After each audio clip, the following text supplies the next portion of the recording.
What really happened with your host, Mike Rivero, because World War III is a really bad idea. Here is your host, Michael Rivero. And aloha, America. Welcome to our show today. It's Thursday, May 4th, 2017. Sure happy it's Thursday. Sure happy it's Thursday. Sure happy it's Thursday. We have got a lot of stuff to talk about today. The phone lines are open, 800-313-9443. And I'm going to apologize up front. I'm not going to be my normal energetic self. I've come down with another one of these bugs that Hawaii gets from all around the Pacific Rim. And so I'm a little bit under the weather, and frankly, if I were doing the boss jock with the platters that matter kind of a thing, I probably would have taken a sick day. But what we're doing here is important, so we're just going to stagger on through as best as we can. If you're watching TV right now, of course, the House just approved the new health care bill. Donald Trump is out there making a speech assuring us all that our health care insurance premiums are going to be coming down. That remains to be seen. Now, of course, it's going to go to the Senate. The Senate's probably going to make some changes on it, and then they will either vote it through or vote it down, and then so forth and so on. Now, interestingly enough, the corporate media has pretty much backed off on North Korea. We're not hearing a whole heck of a lot on the TV news, but there's a lot of stuff going on in the international media. There's a lot of stuff going on online. And apparently North Korea is still out there fanning up flames here. Russia Today is basically quoting the North Korean state media as saying, war will see Japan under radioactive clouds before any other country. And that, of course, is very provocative, and it's certainly going to be a sore point for Japan, which is the only nation in history to ever be the victim of a nuclear bomb, two of them, at the hands of the United States here. Apparently up on China's border, Chinese troops are being taught to say, don't move or I'll shoot, in Korean. They're being given some Korean phrases. The concern is that when the U.S. attacks North Korea, there'll be a huge rush for the border, and China wants to make sure that what happens in North Korea stays in North Korea. All right, we're going to go ahead and take a phone call here from Bob in Las Vegas. Aloha. Welcome to the show. What's on your mind? Hey, Mike, Port Vida, the T-shirt looks great. Yes, I thought you might like that. Looks good. Hey, Mike, a couple of things I wanted to talk about. First, I wanted to praise Brandon from San Francisco. I really like this guy's attitude. I like what he did at the movie theater in response to that the trailer of Al Gore's new disinformation movie. Yes. So good for him. And I just wanted to see if Mike from Brazil was listening. We haven't heard from him for a long time. I really enjoyed his phone calls. He gives us the status of what's going on down in Brazil. So, Mike, if you're listening, please, we'd like to hear from you. Mike, I sent you an article yesterday about that gentleman. I think he was from Australia. He overstayed his visa by 90 minutes, and he was arrested. Yes, I got that from you and from some other people. I think we talked about it 2 days ago. Yes, you did, but it's amazing. You contrast that story with the story you discussed yesterday about the two gentlemen in California. They were illegals, and they've been appointed to that commission in that California town. Yes. I mean, it's just incredible how ass backwards, excuse my French, this country's become, that a guy can overstay his visa by 90 minutes, and then these other two gentlemen, these illegals, can get appointed to a commission in California. I guess it depends on where you are in the country. You're in one of these sanctuary cities or states. Yeah, and of course the sanctuary cities, it's about the south of the border and the Mideast refugees, so people from Australia don't count. They don't get any slack. Exactly. And finally, Mike, I don't know if you saw Martin Armstrong's article today, or he was answering a question from a reader about Genie Energy and how there potentially is more oil in the Golan Heights than there is in all of Saudi Arabia. Yeah, well, that's why Israel is now out there saying the Golan Heights belongs to us, because if it was all just dirt and desert, they wouldn't care. Right, exactly. But it just tells you what gangsters we have in Washington. Because a lot of the people who are on that strategic advisory board of Genie, they're ex-officials, and who knows who else in terms of present representatives or senators or officials have their hands in this pot as well. So they're basically using the U.S. military as their own private army, their mercenary army to enrich themselves. That's the kind of gangsters we have in Washington today. They make the mafia look like Boy Scouts, these people. They're just despicable. And I just hate myself that my tax money is going to these people. Well, there's nothing new about that. Again, if you go on back to Marine Corps Major General Smedley Butler, and he wrote this little treatise, War is a Racket, where he joined the Marines and he worked his way up the ranks to become a major general. He was one of the most popular Marine commanders in Marine Corps history. And after he retired and he felt it was okay for him to tell the truth, and he said, yeah, that's exactly what it was. My entire career was going into other countries and slapping them down for the benefit of financial interests in the United States. Right, and another reason why Israel wants the terrorists to be in charge, because they'll have chaos in Damascus and nobody to negotiate. Nobody to negotiate with. How convenient. And by default, they get to keep the Golan. Yeah, that's basically it. At this point, Israel's statement is the Golan belongs to us, and there isn't going to be any negotiation whatsoever. Israel's concern is that if Assad stays in power, Assad might militarily take the Golan back, whereas if Syria is broken up into chunks and balkanized, then there's nobody left there to try and recover the Golan. Right. Well, Mike, feel better. Have a glass of whiskey or something that you like to drink, and feel better. Feel better soon. All right, I certainly will do that. I can't do too much of that today because tonight is choir rehearsal night for Claire's choir, and I'm her roadie. I plug the wires together. I do all this kind of stuff. Bob, yeah, it wouldn't be a good idea to show up at the choir rehearsal drunk. Probably not. Probably not. Anyway. Okay, thanks an awful lot, Bob. We're going to let you go. We're going to do a quick shout-out to our on-air affiliates just now rejoining the network. Now, you're hearing all this propaganda about North Korea's belligerence, and people are saying, well, why could they hate us? And it's really very, very simple, according to this article from The Intercept. They remember the Korean War. Now, to be historically accurate and fair, following the end of World War II, Japan had to give Korea back, but two different governments set up and said, we're the legitimate government, and that led to the North invading the South. The North did start the war, to be very accurate. But the U.S. came in on the South Korean side, and they just shredded North Korea, killed off 20% of the population. There wasn't a single building left. The devastation of North Korea was worse than anything that you saw out of World War II Europe.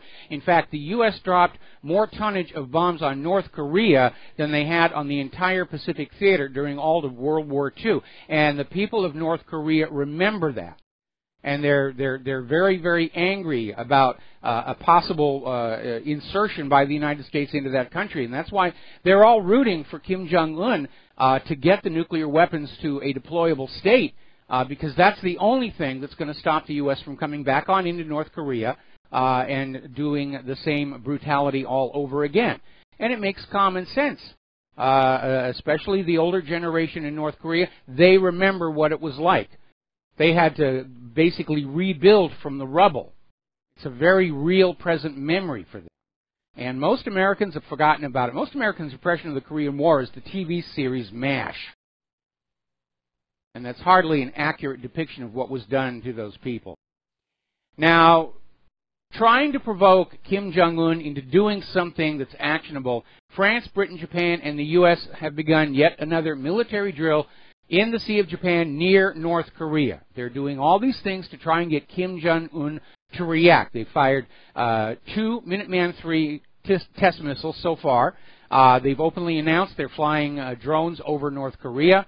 They're openly talking about commandos that are ready to go into North Korea and take out the ballistic missile sites, the nuclear sites, and so forth, which is a bit of a gamble. They're betting that they know where they are. But making these announcements public, it's like a picador at a bullfight. It's there to get the bull angry, in this case Kim Jong-un, to get him to do something overt that can be seized on as the justification for going on into North Korea. And so far, Kim Jong-un hasn't bitten. He had one missile test that apparently was deliberately self-destructed, so it did not leave North Korea's territorial space. North Korea is saying they're going to have their 6th nuclear test, but so far they're holding off. I think Kim Jong-un is trying to defuse this thing without him personally backing down and losing face, which is a big deal in the Asian cultures here. Now, China is actually showing a great deal of maturity here, saying that all sides in the North Korea standoff need to stop irritating one another.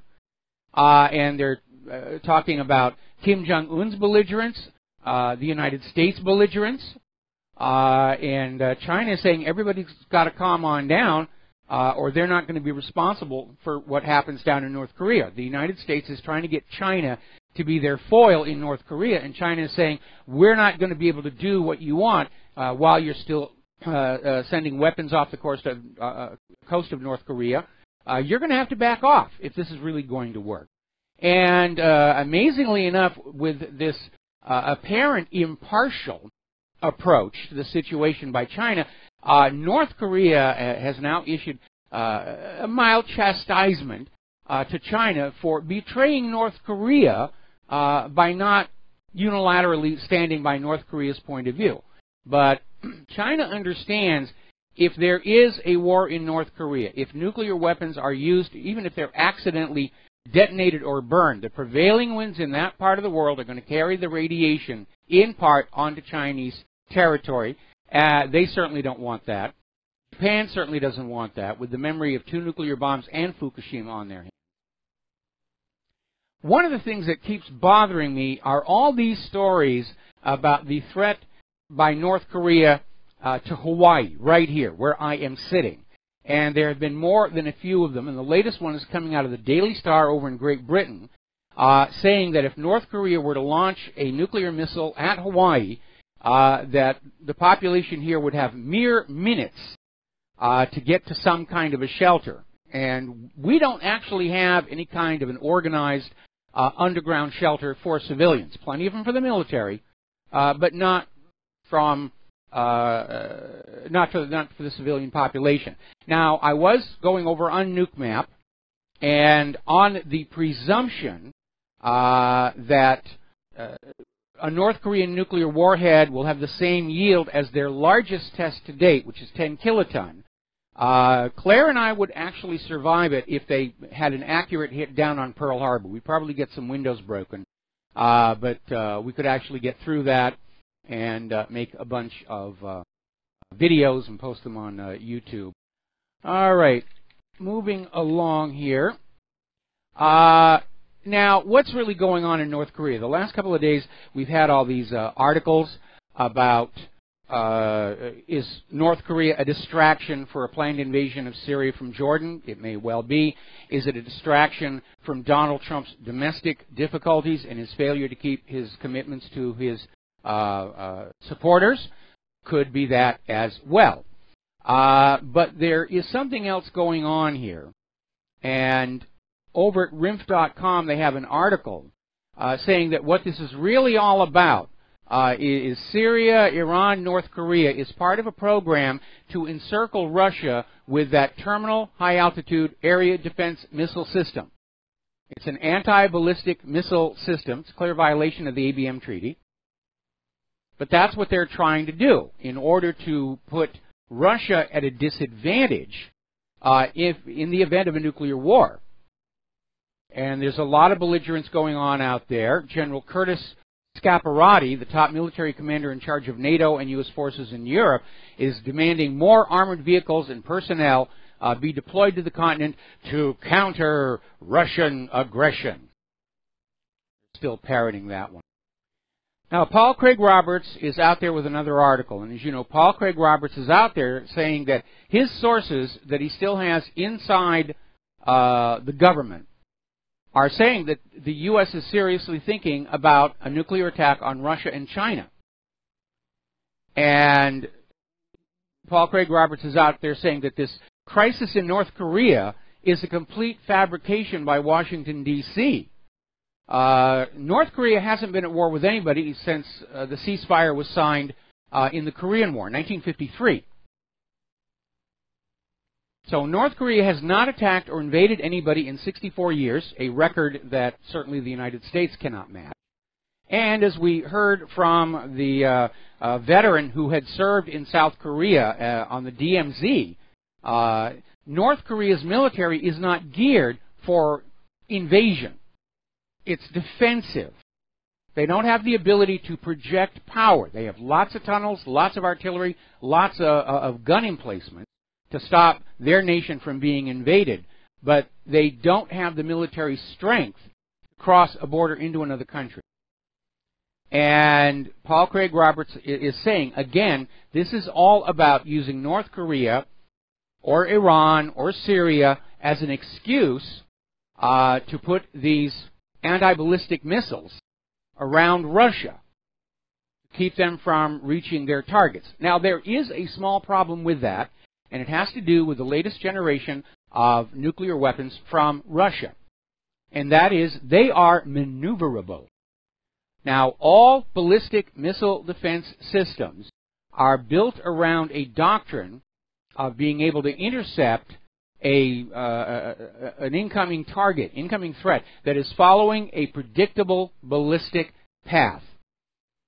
It's going on up, you get a radar track on it, the computers say, all right, it's going to be in this part of the sky at this moment, have your interceptor there, and all will be well.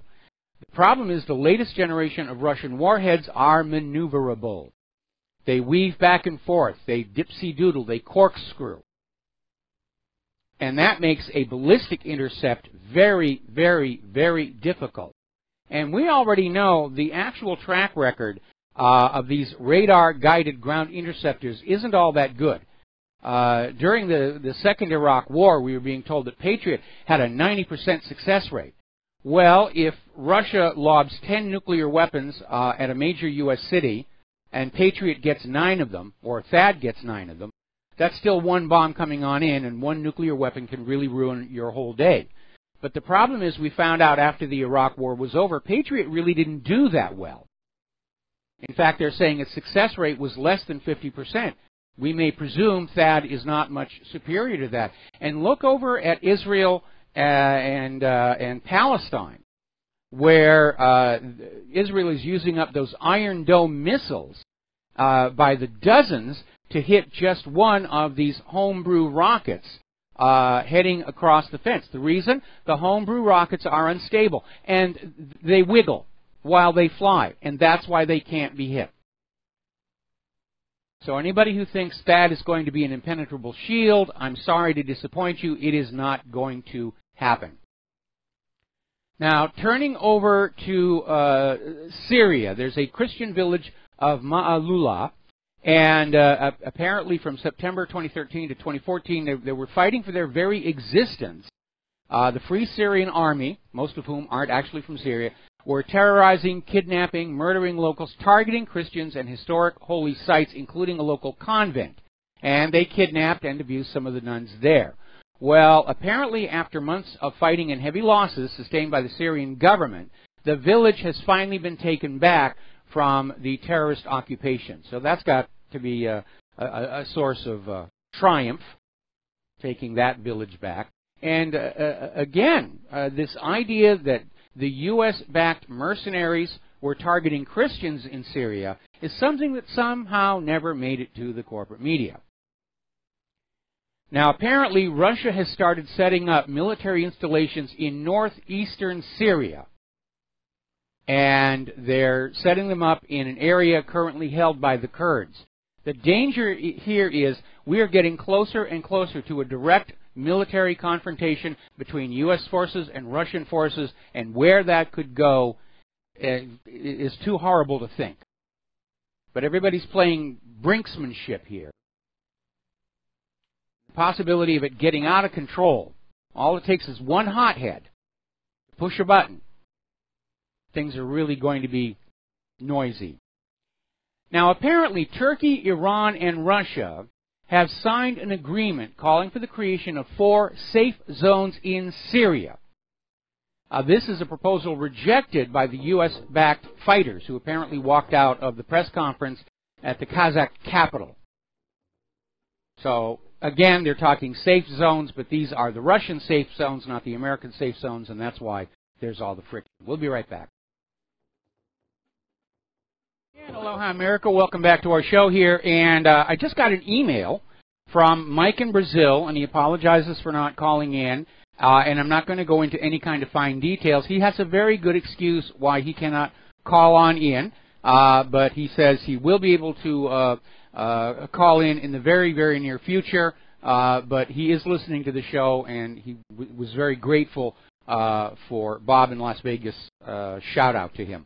All right, so that's where we are on that one. Now, here's a very interesting and alarming story. This is coming out of Sputnik News, where apparently Al Jazeera has been hired to film a false flag, fake chemical attack against civilians. They actually saw Al Jazeera camera crews out there, stringers in Syria, and apparently it was ordered on behalf of a European country. It was revealed by a military and diplomatic source earlier today. And apparently it was a big, big production. They had about 30 fire engines and ambulances, as well as 70 local residents with children transported from a refugee camp, and they were used in the filming across 3 locations in Idlib province. So they've got a big production there. They're getting ready to scream that Assad gassed his own people. And I don't care how much money they put into the production, they still can't get around the absurdity of the claim itself. Assad has nothing to gain with such a chemical attack and everything to lose. And you should feel insulted that the propagandists think you're actually going to buy this nonsense, even with all the Hollywood glitz and lots of props and lots of bodies. It's still a lie, because it doesn't make any sense. Look for what should be there and isn't, and what isn't there is a motive for Assad to do something this stupid, knowing it would justify a full-on U.S. invasion, which we keep hearing talk. The U.S. forces are now in Jordan on the border. Now, further north, Afghanistan is turning into an endless perpetual war. This is out of OriginalAntiWar.com. 300 Marines have returned to Helmand province in Afghanistan. And basically, you need to remember, back in 2009, 2010, 20,000 Marines beat back the Taliban in the region. And as soon as the Marines left, the Taliban came right back on out and took the territory over again. They weren't going to fight and die to defend a piece of dirt. They would simply pull back, and when the Marines left, they'd come on back. It was a complete failure. And even General David Petraeus said those were fragile gains and they were easily reversible. So we're stuck in Afghanistan, graveyard of empires, still having to garrison Iraq, still up to our neck in Libya, Yemen, Somalia, Syria, still drooling after Iran and ultimately Russia and China. What could possibly go wrong? Now then, there was a video that was put out. It's already been pulled off the net. And it was released by a pro-Israel public relations group that had a very stark message for Europeans. Your continent is about to be obliterated by Islamic armies, and if you, Europe, don't stop the boycott, divestment, sanctions movement, Jerusalem will permit the catastrophe to occur. That's the threat coming from Israel. Drop BDS, or we're just going to open the sluice gates and let Europe be overrun by Islamics. It's already happening. And unless Israel wants to claim that they are the author of this mass migration, I don't think they're really in a position to say one way or the other what's going to happen. It's a bluff. But in any event, the video caused enough of a ruckus where it's already been pulled off the web. Now, Israel has a law that provides official financial compensation for all Israeli Jewish terror victims. But it's been denied to 8-year-old Ahmed Dwabshi's case because he's not actually a citizen of Israel. His family were burnt to death in their home 2 years ago by Jewish settlers, who, by the way, has still not been charged for that crime. And so this 8-year-old boy has no means of support. And Israel's just saying, you're not a citizen, you're on your own. We're going to take a break for commercials. We'll be right back. And aloha, America. Welcome back to our show. I'm checking my mailbox, and an alert listener reminded me that President Bush actually pulled the United States out of the ABM Treaty back in 2002. So I stand corrected on that. Now, getting on back to this threat, if you will, by Israel, that unless Europe shuts down the boycott, divestment, sanctions movement, Israel will allow the continuing flood of Islamics into Europe to bring Europe down. And Israel does have reason to be worried. I mean, Israel's official position is BDS is not having any effect whatsoever, but shut it down anyway. And so now we're looking at this story that came out of electronicintifada.com. There's been a new poll done here in the United States of America, and 40% of Americans back sanctions on Israel because of the illegal settlements on occupied Palestinian land, which is a crime under international law. Amazingly enough, Democrats, 56% of Democrats back economic sanctions or tougher actions against Israel. And what this tells us is that there is a growing public opposition to the unquestioned support for Israel displayed by the U.S. government. It's about time. Now, here's a story that came out of Matrix Bob, and it's more of this information coming on out from James Comey's appearance before the Senate committee the other day. And it relates to an email that surfaced in which it stated, Attorney General Loretta Lynch made sure that the FBI probe of Hillary Clinton didn't go too far.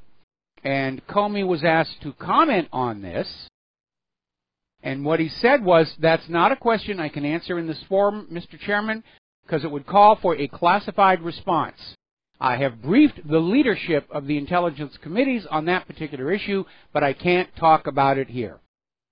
Might as well have a flashing neon sign on the front of his head saying, cover up, cover up, cover up, cover up.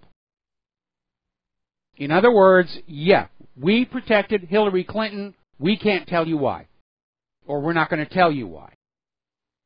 And again, this goes right to the heart of my theory about what was really going on with that private email server. It was a replay of the 1994 Chinagate scandal. Selling secrets to foreign interests using that weak email server to deliver the product and that charitable foundation to collect and launder the payments. And a large amount of the money that went into the Clinton Foundation did come from foreign sources. Now, Comey also leapt to the defense of Huma Abedin and was basically saying that it was just sort of automatic, that the classified emails were being forwarded to Anthony Weiner's laptop, which was actually shared by Anthony and Huma while this was all going down. And the issue is that these classified emails were outside a controlled, secure system, and Anthony Weiner did not have a security clearance. Comey is saying Anthony probably didn't read them. He's too busy taking pictures of himself and sending them around. But he doesn't actually know that for a fact.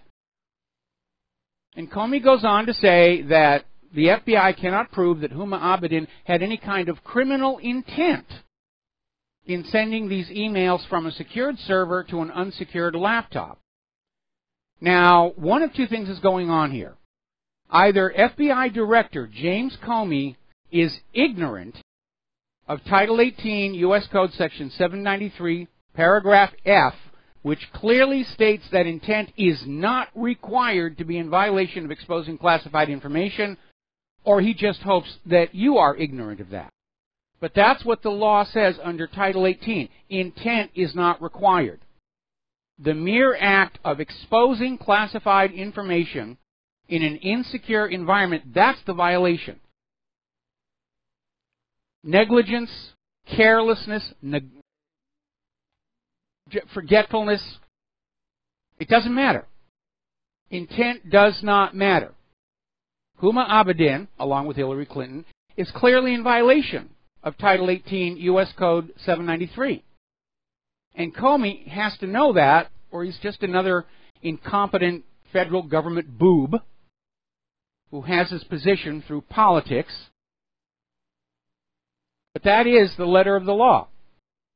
So Comey is up there still carrying the water for Hillary Clinton and whatever it was they were doing with those classified emails. And we're not talking just once or twice. We're talking constant leakage of this material from inside the secure email system at the State Department to unsecured private email servers and laptops. Intent is not required. All right, let's talk about the economy now. A lot of people are looking down at Puerto Rico because the Commonwealth is seeking the largest municipal bankruptcy filing in U.S. history. They're more than $70 billion in debt, which is more than... I'm hearing music. Okay, a little background music here. That's more than 4 times the debt Detroit collapsed under. And so they're looking at this bankruptcy. They're trying to get the creditors to take less. But a bankruptcy of this scale could begin a domino effect. We know there's a lot of other states, a lot of other cities that are also hovering on the edge of bankruptcy, because that is the ultimate fate of anyone who's enslaved to a private central bank. Because private central banks, I'm going to say it one more time because this is the key part, private central banks create more debt than money with which to pay the debt until the debt becomes unsupportable. And then you start seeing these extreme measures like Puerto Rico's bankruptcy, Hawaii's talking bankruptcy already, Detroit's already gone.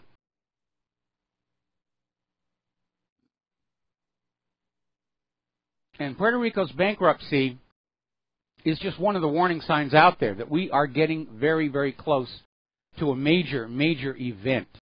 The European Union is trying to blackmail the member states that want to leave. Now they want 100 billion euros from Great Britain. According to ADP, employment is actually in decline. U.S. auto sales are in decline. There are more credit delinquencies among the American people.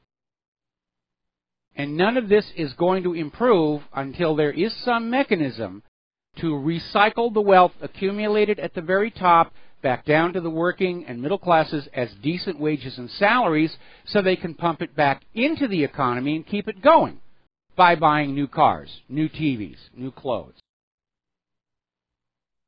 Get out of debt. We'd all like to do that. The money just isn't there. Now, one of the articles of belief of those who support Keynesian economics and the Federal Reserve is that the debt doesn't really matter. The debt has to increase to keep the money supply out there, and that's why we just keep more money, and that's why we're so rich. Well, we're not rich. We're in debt. That piece of ink and paper, that Federal Reserve note, is not a unit of value. It is a unit of debt, and it is accruing interest as it sits there in your pocket. In the end of this whole Ponzi scheme, private central bank, profits for the bankers, profits for Wall Street, more debt for the people. Take a look at what's happened in Zimbabwe, Venezuela, Greece. It's spreading like a contagion across the world, and it is going to hit here. Now, speaking of Greece, apparently Germany has pulled the plug on Greece's debt deal and says they will not even consider another bailout until Greece passes more laws to cut pensions, more austerity on its citizens, and start selling off the assets of the nation of Greece into private hands. And that's actually the goal of the private central bankers. They know those pieces of paper aren't worth anything.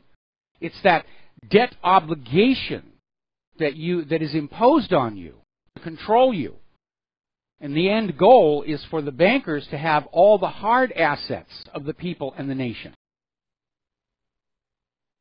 And all it took them to do it was ink and paper. Over in Silicon Valley, which is showing an amazing degree of chaos currently in their investment market, but there's still a huge amount of money floating around there. Tech billionaires are out there spreading it around. Housing prices have gone up.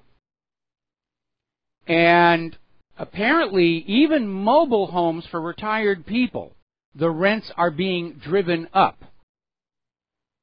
And citizens there are trying to raise funds to campaign for a rent control measure.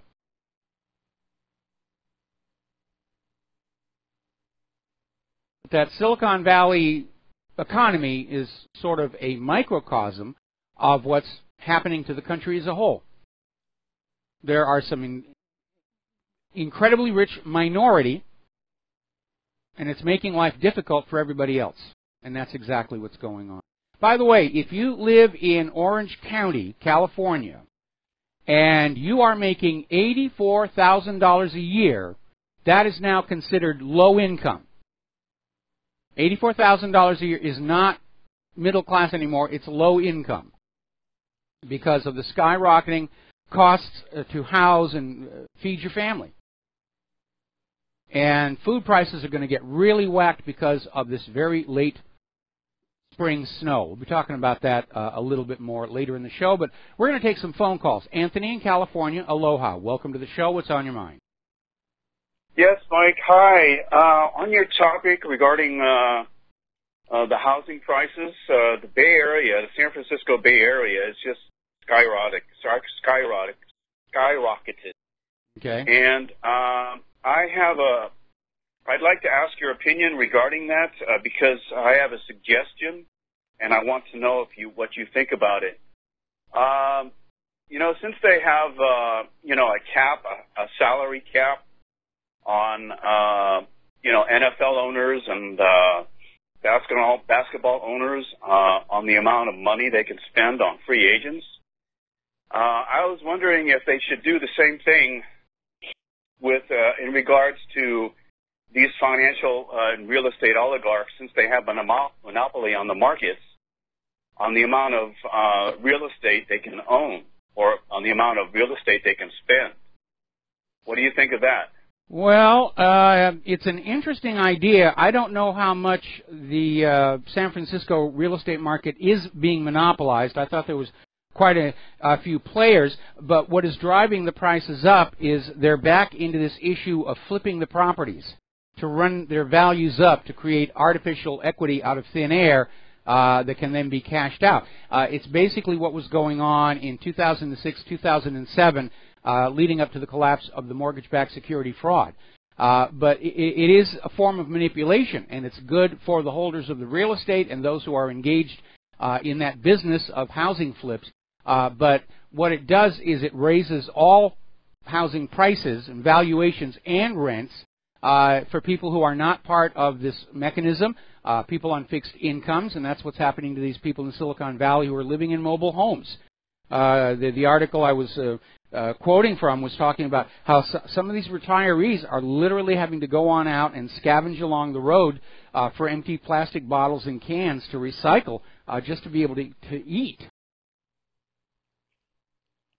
I understand that part, Mike, but something needs to be done as far as putting a cap on the amount of real estate these financial oligarchs can own and spend, because they do have a monopoly on the markets. What they do is they buy real estate, they start to gobble up real estate, and when they do, they have a monopoly. And there should be some sort of cap on the amount of real estate they can spend on, because I understand the homeowners association in San Francisco and Google and all these corporations, have a monopoly on the real estate markets, and they can manipulate the market prices by supply and demand. Well, if they're really that monolithic, I think the existing laws, like the Sherman Antitrust Act, could be brought to bear. I think in terms of these people who are stuck in the mobile homes, the most immediate relief is by having a rent control measure in certain sectors of the city where people on fixed incomes, the retirees and everything, there should be a limit on how much their rent can be raised. It's hard for me to see somebody seeing a mobile home escalating in value. Of course, what's escalating in value is the land underneath it. But mobile homes are not built to last anywhere near as long as a regular house. They wear out pretty quickly. But I think that would do. I'm sorry. Go ahead, Mike. Yeah, I was going to say, again, I would want to verify just how much of a real estate monopoly or cartel is actually operating here. But again, we could draw an example from the early years of radio and television and newspaper in this country, where there were laws that limited how much any individual or corporation could own in terms of radio stations, TV, and newspapers to preserve a diversity of opinion. The same thing could be applied to the real estate market to increase competition, which would bring a higher service, higher value, and lower costs to the ordinary people. But again, okay, Mike, I want to study the actual numbers and see how big a problem that really is. In the meantime, I hope the campaign for rent control in Silicon Valley goes through. Yeah, I understand. Well, I hope that does go through because seniors, especially seniors, are being affected by this, by the rising cost of the housing cost, their rent going up. And there should be a limit to that, as far as their fixed income, because they're being the ones being squeezed. And there's no middle class in San Francisco anymore. You're either low income or you're making $85,000 or more per year. Well, that's still considered low income in Orange County, California. They had a whole list of all these places where these sky-high salaries are considered low income. Hawaii is number 4 on the list. All right, well, listen, Anthony, we're going to have to let you go. We got to take a break for commercials. We'll be back with another phone call after these few words. And aloha, America. Welcome back to our show here. We're going to take another phone call. Laura in Michigan, aloha. Welcome to the show. What is on your mind today? Hi, Mike. I have a theory I want to run by you. And what it is lately I've noticed that every once in a while Donald Trump mentions Andrew Jackson. Yes. I noticed that CNN, MSNBC, they've been kind of kidding around. Oh, he's got dementia, and he keeps mentioning Jackson. And one person said, oh, it's because he likes his hairdo or whatever. Here's my theory, and I could be wrong. I think he's throwing us a dog whistle. Keep mentioning Andrew Jackson, because what did Andrew Jackson do? Nationalize the bank. Well, he didn't nationalize it. He shut down the second bank of the United States, at which point there was an assassination attempt on his life. But during his campaign, Donald Trump was talking about taking a hard line with the Federal Reserve, and he did refer to Andrew Jackson. Apparently he's got a painting of Andrew Jackson in the White House on prominent display, and this, of course, does make the Federal Reserve very, very nervous because they don't like it when a president gets too big for their britches and tries to shut down their little scam. I think he's throwing a dog whistle at us so we get the idea what he's trying to do. It's like, look at Iceland, how well they've done. Yes. They got rid of the bankers, defaulted on their loans, and now their monetary system, the corona, is the strongest in the world. Yeah, it is. We reported on that yesterday. And Iceland, through the criminal bankers in prison, other countries actually execute them. That's how serious they consider banker crime to be. And they didn't default on the debt. They wrote off all the debt that was created through fraud. And Iceland's economy is doing very well, which is why you never hear about Iceland's economy in America's corporate media. They're worried that it might give all of you debt slaves uppity ideas about freedom. Okay, thank you. I just wanted to run that theory by you. Okay, well, at this point, I'm not interested in dog whistles or banners or hints. I want to see some action. And so far, Trump has been very disappointing in that particular regard.